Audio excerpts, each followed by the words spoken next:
E aí, Brasil, mais um vídeo meu aqui no canal. Hoje é dia de falar sobre a educação na era do Fernando Henrique Cardoso. Antes de passar o conteúdo do vídeo, eu vou te pedir que você se inscreva no canal. É importante aumentar aí o número de inscritos e a gente seguir em frente nesse projeto de desejar uma outra educação para o Brasil, não é verdade? A educação no governo Fernando Henrique, ela passou antes por um preciso diagnóstico, uma população semi-analfabetizada que vem de uma péssima cultura de elitização do ensino. Apenas 14% da população tinha 11 anos de escolaridade. 25% dessa população tinha 8 anos de escolaridade e a esmagadora maioria tinha apenas 4 anos de escolaridade. Eu estou falando de 59% da população brasileira. 18% da população acima dos 15 anos era analfabeta. O governo ele já vem a reboque de uma declaração mundial sobre educação para todos que foi assinada em 1990 na Tailândia. Então é com esse olhar que o Fernando Henrique vai trabalhar o seu sistema de educação. Ele vai nomear Paulo Renato de Souza como ministro da Educação e de todos esses ministros que passaram por ali, foi o mais profícuo, foi o que mais trabalhou, o que mais desenvolveu o projeto, o que mais soube estabelecer relações tanto com os secretários estaduais de educação quanto os secretários municipais. E foi ele que conseguiu articular todos os diferentes sistemas de ensino brasileiro. Tem uma visão de reformular a função do MEC, e é o que acontece. O governo começa com alguns decretos que fazem uma mudança, vai tirar aquela ação interventora do MEC e vai colocar um MEC com uma função mais articuladora e redistributiva. E a partir disso, eles começam o projeto de universalização do ensino básico brasileiro, priorizando os alunos de 7 a 14 anos e fazendo com que esse sistema forme esses alunos com a idade apropriada e com 8 séries de ensino, né? Então eles tinham que cumprir no ensino fundamental esses pré-requisitos. Então, o governo Fernando Henrique ele vai trabalhar as questões do acesso, do ingresso, da permanência e da aprovação no ensino fundamental, que foi o movimento mais vigoroso de toda a ação do MEC. A primeira coisa que a gente deve levar em consideração, e aqui eu vou falar com um olhar já pedindo para o pessoal que não viu, assista o meu vídeo sobre a crise na educação de Hannah Arendt, que ela fala a respeito da emancipação da pedagogia. O que significa essa emancipação? Pedagogo, na minha opinião, ele é um gestor, ele não é professor. E o que aconteceu em 1994 foi um problema relacionado a essa categoria. Por quê? Ela é gestora, ela formula diretrizes pedagógicas na escola. E o que acontecia era uma dificuldade de se ter professor de primeira a quarta série, e que acabou sendo ocupada por essa categoria. Só que essa categoria, ela não é formada, ela não tem uma formação para dar aula de cada matéria, vamos supor, de português, de matemática, para alunos de primeira a quarta série. Eles têm um conhecimento mais geral, mas a sua formação é para a gestão escolar. E foi o que aconteceu no início do governo Fernando Henrique, essa dificuldade de encontrar professores dessa área com essa especialização. E o que ele busca fazer? Ele cria o curso normal superior, que seria o profissional mais adequado para dar essa aula de primeira a quarta série. Por quê? Porque o pedagogo, ele, pelo fato dele não ter essa formação, ele não vai conseguir fazer a transmissão de todo o conhecimento como um profissional normal. Um profissional de português ou de matemática que está ali orientado para dar aquela aula para aquele aluno de primeira a quarta série. A universalização do ensino fundamental de primeira a oitava série depende muito da formação do professor. E quando esse professor não consegue transmitir todo o conhecimento básico que o aluno precisa ter para aprovar, ele vai ter um conhecimento deficiente no segundo ciclo do ensino fundamental, que é de quinta a oitava série, e isso daí também pode levar para um ensino médio. E é aonde que eles vão buscar adequar o processo pedagógico para construir um sistema de ensino orgânico que leve o aluno desde a pré-escola até a formação no ensino superior, que significa ali, tanto para a Constituição quanto para a LDB de 96, que seria a formação de um indivíduo ou de um cidadão e que garantiria ali o desenvolvimento pleno da educação desse indivíduo. Então, o Fernando Henrique ele vai trabalhar muito a questão do acesso da educação, da inclusão na educação, e vai encontrar outros problemas por conta disso. Por quê? Em 1995, ele encontra um sistema precário de educação básica. Então, o que ele precisa de fazer é mesmo organizar esse sistema de ensino para que as outras etapas fluem naturalmente. E é o que eu falei no vídeo anterior. Ele vai buscar, antes de consolidar, antes de melhorar o ensino médio, ele vai buscar consolidar o ensino básico para aumentar a demanda desse ensino médio. E ele vai acabar organizando o sistema e colhendo uma explosão de matrículas nos 3 níveis de ensino, que seria o primeiro e o segundo grau, e também no ensino superior. E ele vai começar observando a questão da primeira escola. Então ele vai elaborar referências curriculares para esse nível de ensino, para fazer com que um aluno que chegue ao ensino fundamental chegue mais preparado. Então, há um aumento no crescimento das matrículas do ensino fundamental. E isso daí também acaba trazendo outros problemas, que quanto mais alunos na rede, mais vai ter o número de reprovação, mais vai ter o número de permanência desse aluno ali em ciclos. É a famosa repetência. Então, ó, de 1996 a 99, subiu de 6,9 milhões de matrículas para 8,5 milhões. E eu estou incluindo até os 15 anos nesse processo de ensino fundamental.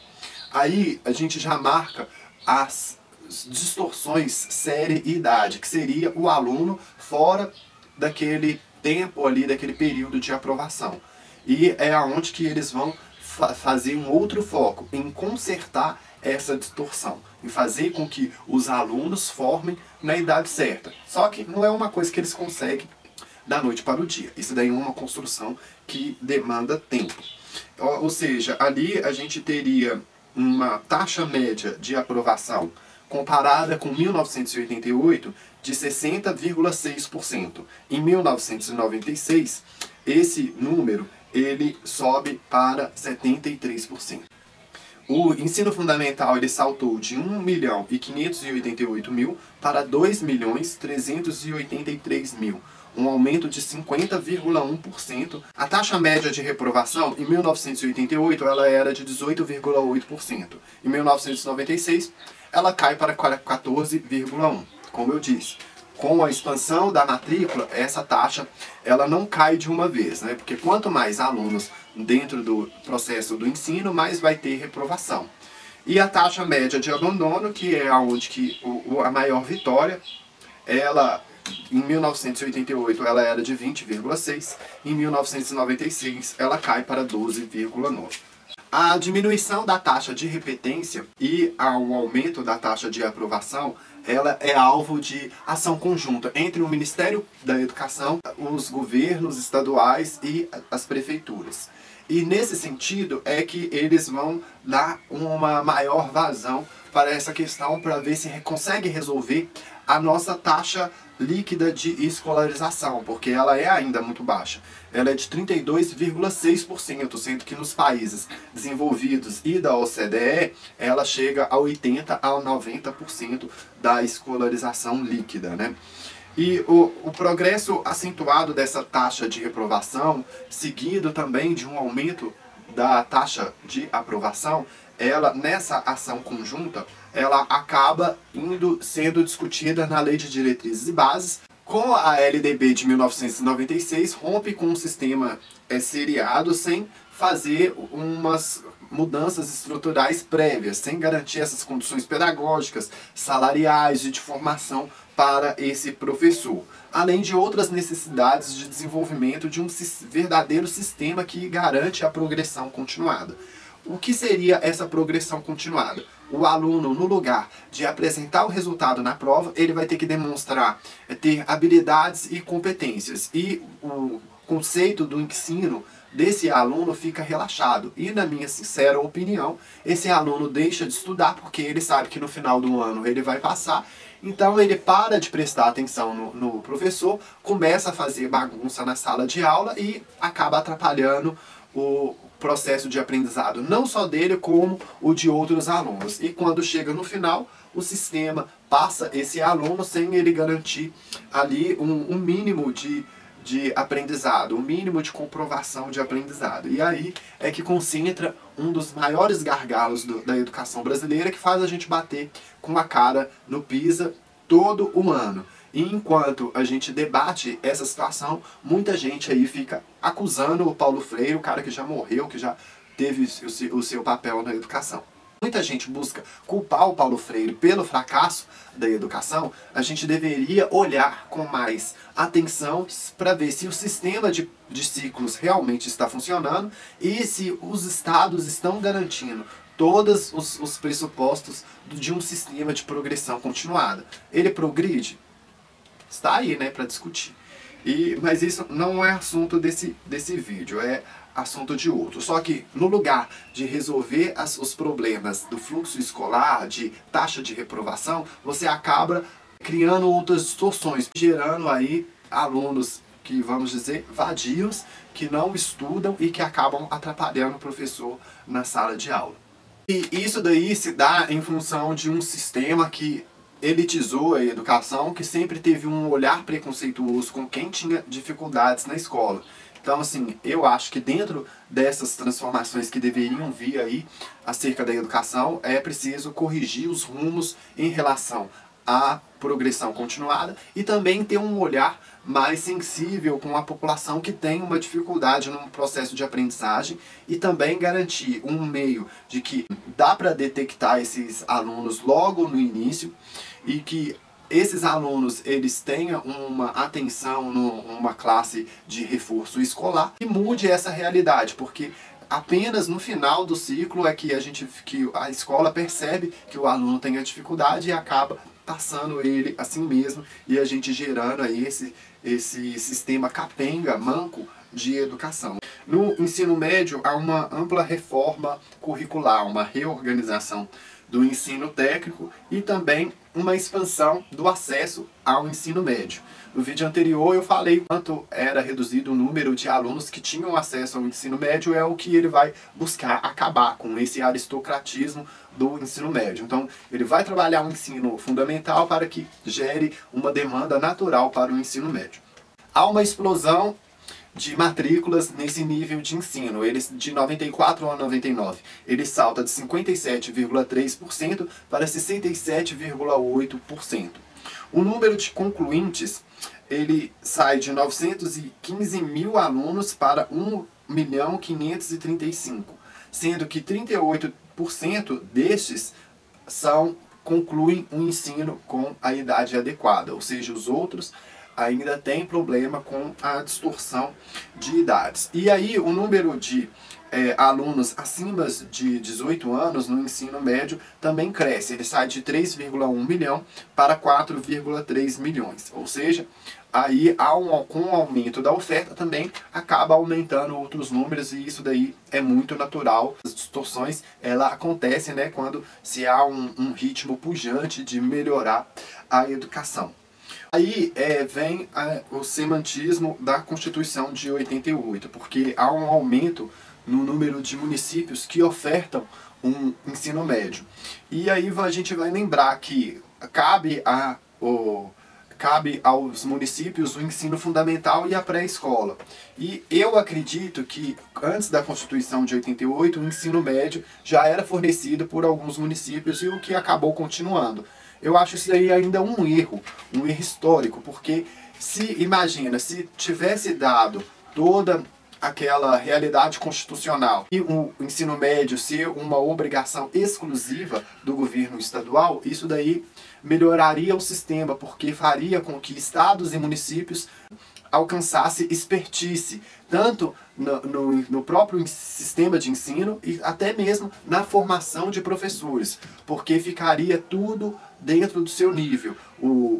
A prefeitura com a pré-escola e o ensino fundamental, o governo estadual com o ensino médio e técnico e o governo federal com a educação federal. Então colocaria cada macaco no seu galho e faria com que o sistema se aprimorasse por si mesmo e criasse expertise tanto no processo de aprendizagem como na capacitação dos professores. Com toda essa melhoria, há um aumento na expectativa média do estudante brasileiro, que sai de 10 anos para 12,7 anos, sendo que nos países da OCDE, esse número ele vai de 13 a 15 anos, ou seja, ainda no Brasil o aluno estuda pouco.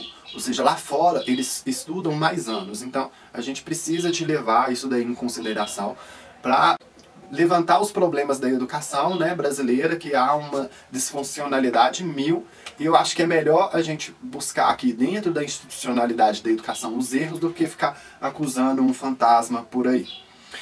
Os docentes com ensino superior também melhora para o ensino médio, e é o que vai acontecer. Ele busca também melhorar a capacitação dos professores de primeira a quarta série, que há uma briga aí com os pedagogos, eu já falei sobre isso. Busca também melhorar a capacitação dos professores do ensino fundamental do segundo ciclo de quinta ou oitava série e também do ensino médio, o que acaba aumentando aí a quantidade de professores docentes do ensino fundamental e do ensino médio com formação superior. Era de 64,8% em 1975. Em 1996, esse número ele salta para 86,4%. É claro que a gente observa ali a ocupação do governo Fernando Henrique em 1995 e a gente vê aqui em 1996 esse número já caindo aí nas casas do 80. A distorção série-idade ela acaba perseguindo todos os níveis de educação e ela não vai acontecer somente no ensino fundamental e médio, ela vai ser levada também para o ensino superior. E, infelizmente, há uma quantidade de alunos que formam fora da idade. Então, se no ensino fundamental isso acontece, no médio, é claro que no ensino superior também vai aumentar. Todas as informações que a gente tem a respeito da educação no governo Fernando Henrique passa por um certo proselitismo em falar mal do capitalismo, do neoliberalismo e das privatizações. Eu considero que a educação ela deveria se pautar pelo assunto da educação. Eu acho que não deveria haver críticas a respeito sobre economia dentro do assunto de educação. E o que mais a gente se encontra, principalmente nos artigos científicos e até mesmo textos do Demerval Saviani, é uma crítica exacerbada ao modelo de governança do Fernando Henrique. Uai, o assunto é educação. Então por que há um marxismo nessa visão de fazer críticas ao modelo de gestão quando o assunto é educação? Isso daí me deixou muito incomodado. E quando se fala em ensino superior, nesse período, há um problema porque ele vem de uma crise de financiamento histórica. O governo Fernando Henrique, em 1994, a gente pode observar, até mesmo desde a Constituinte para cá, uma tentativa de organizar a vida monetária do país. Então, essa crise de financiamento, porque passa o ensino superior, ela não só vem no governo Fernando Henrique, ela é muito mais antiga. E acaba esbarrando numa dificuldade do corporativismo das próprias universidades e escolas federais, porque o corpo acadêmico ele só se limitava a pedir mais verbas e sem apresentar outras alternativas ou sem fazer mudanças estruturais dentro do próprio orçamento daquela instituição. O problema real ele estava ali na estrutura de financiamento, nas distorções da política de pessoal de cada instituição e também na irracionalidade dos orçamentos. Você já viu o orçamento de uma universidade federal? Então, é muito alto. Em 1980 havia apenas 65 universidades no Brasil. e sendo que 34 delas eram federais, 9 estaduais, 2 municipais e 20 privadas. Em 1998, esse número fica um pouco diferente. Sai de 34 federais para 35, de 9 estaduais para 30, de 2 municipais para 8 e de 20 universidades privadas para 76. A gente nota aqui um aumento nas universidades privadas, mas isso daí se dá em função da inclusão do provão, que acaba melhorando os cursos das universidades privadas e também das federais, aumentando o número aí dessas universidades que desde a ditadura militar vem sendo estimuladas. Acaba se expandindo mais depois em função da inclusão do provão, que buscava ali avaliar a qualidade dessas universidades que eram muito baixas e que continua baixa até hoje. Hoje a gente sabe, saiu aí um dado recente acerca de como as universidades públicas estão muito mais à frente do que as privadas. Isso daí sem falar na questão da pós-graduação, sem falar no mestrado, no doutorado, na pesquisa. De 1994 a 98, há um aumento de 28% nas matrículas, a maior série dos últimos 14 anos, que representa, a partir de 1980, apenas 20,6% de matrícula, ou seja, 2 milhões de alunos estão na graduação. E há também um aumento do número de docentes com mestrado, que de 96 a 98 ele salta de 36.954 para 45.482. E o mesmo acontece com docentes com doutorado. Ele salta de 24.006 para 31.073 professores. Há um aumento de 79,4% dos alunos com mestrado e de doutorado com 43,5%. E assim,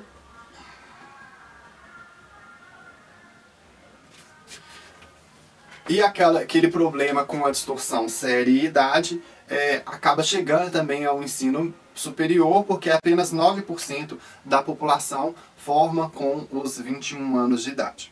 Quanto aos programas, o primeiro é o Projeto Nordeste, que ele... O que seria esse projeto? Seria um incentivo, um financiamento para as escolas do Nordeste que apresentam um maior déficit educacional.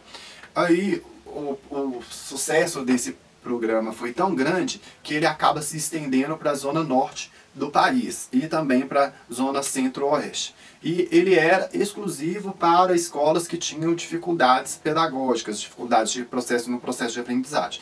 E ele, quando ele passa a atender essas outras áreas, ele vira o Funde Escola, o projeto da comunidade solidária, que busca dar sequência a todo o trabalho do Estado em relação ao combate ao analfabetismo, que vem desde os programas iniciais lá com o Paulo Freire e que a ditadura acaba derrubando, aí vira um Mobral. Aí há uma tentativa do governo Sarney, só que não dá certo, e também uma mudança do governo Collor, que também não dá certo. Com o objetivo mesmo de estancar o analfabetismo, de não deixar se criar outros analfabetos, né? O programa da merenda escolar, que esse programa ele é ampliado, regularizado e fortalecido, e tirando ele daquela bacia das almas que era o clientelismo em torno dos financiamentos e do dinheiro da própria educação. Isso vira uma política de Estado e, independente do governo federal e de qual governo que seria do Estado, acaba com esse clientelismo aí e um mau uso do dinheiro desse programa. Vem também o programa TV Escola, que vai ajudar na formação de professores, vai também mandar equipamentos audiovisuais para a escola, para ajudar no processo de aprendizagem e também incluir outros processos. Ele vai apoiar o programa Bolsa Escola, que tinha uma inspiração numa prefeitura de São Paulo, do Distrito Federal, que é feito pelo Cristóvão Buarque. Existe o programa Classes de Aceleração, que buscava reduzir a defasagem dos alunos e também a distorção série e idade. programas como o Dinheiro na Escola, repassava diretamente para a direção escolar o dinheiro que poderia servir para pequenas reformas, tirando aí a dependência política desse dinheiro, ou mesmo o que ele busca fazer com o projeto Merenda Escolar. É acabar a politicagem em torno do dinheiro da educação. E quando se olha antes do governo Fernando Henrique, praticamente havia, e a gente podia dizer, que além da má gestão, esse dinheiro também poderia ser desviado para outras coisas. Também tem o programa de educação indígena e o de educação para portadores de necessidades especiais e também o de educação para jovens e adultos, que 5.507 municípios, 60% deles já davam essa modalidade de ensino. Ou seja, 3.310 municípios passam a dar a educação para jovens e adultos, também com um olhar para combater o analfabetismo no Brasil, que era muito grande. Quando ele chega em 95, acho que era 18% da população era analfabeta.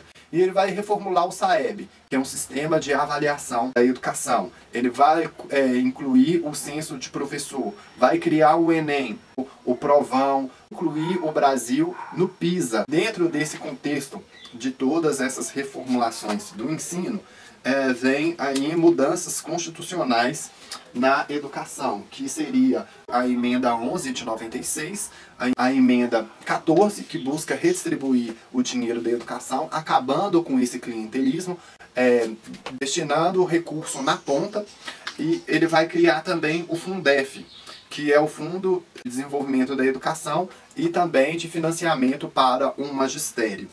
Aí vem a Lei de Diretrizes e Bases, a Lei 9.394 de 96, também conhecida como a Lei Darcy Ribeiro, que eu vou falar em outro vídeo, porque eu acho que só a LDB em si não entra dentro do contexto de história da educação. Ela deveria ser trabalhada em outro vídeo e é o que eu vou fazer. E a Emenda 19 de 1998.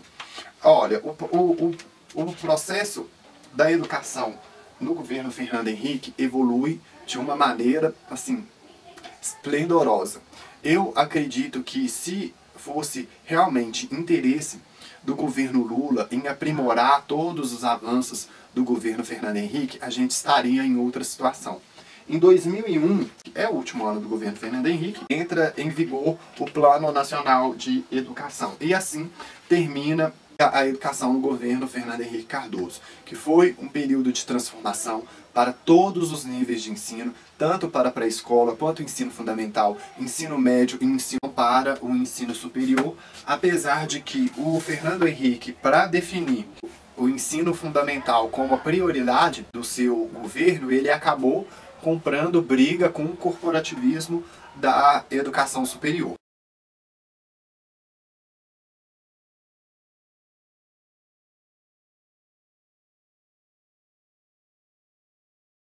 O governo Fernando Henrique realmente fez uma mudança institucional da educação, garantindo um período de evolução que poderia ser aprimorado pelo Lula, que muito pelo contrário foi desmontado. Tudo que o Fernando Henrique fez para a educação, o Lula desmontou em 2006. E é o que eu vou falar sobre no próximo vídeo, sobre a educação no governo Lula.